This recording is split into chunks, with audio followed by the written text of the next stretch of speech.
অরুণ দেখে তার মা খুব সুন্দর করে নুডলস এবং খাবার খায়। তার মা সেই চাকরের খাবার খুব পছন্দ হয়। চাকরানীর খাবার খেতে সে পছন্দ করে। কিন্তু অরুণ যখন তার মাকে রেখে যায় তখন চাকরানী তার মাকে দিয়ে সব কাজ করায় এবং সে সোফায় বসে থাকে।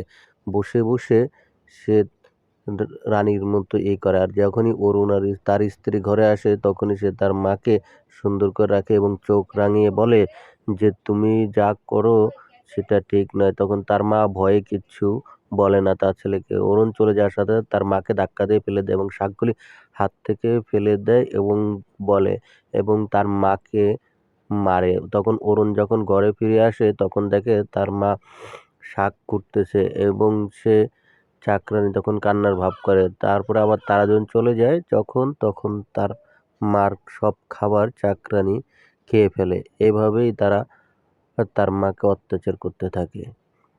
একবার যখন তার মার খুব পেটে ব্যথা হয় তখন তার মা অসুস্থ হয়ে পড়ে এবং তার ছেলেকে ফোন করে।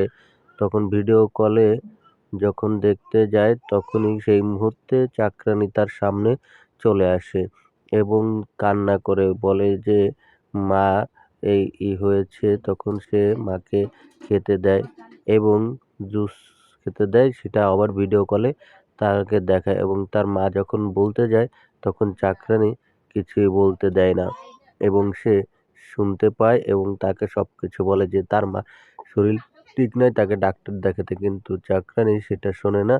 যখনই তার মার জন্য ভালো খাবার রান্না হয় স্যুপ, তখন তার মাকে অরুণের সামনে খেতে দেয় এবং অরুণ যখন চলে যায় তখনই তার মাকে সে আবার মারে ফেলে দেয় এবং তখন সে কান্না করে এবং তখন প্রতিবেশী মেয়েটা সবকিছু অরুণকে খুলে বলে যে, "তোমার মায়ের সাথে কি হচ্ছে?"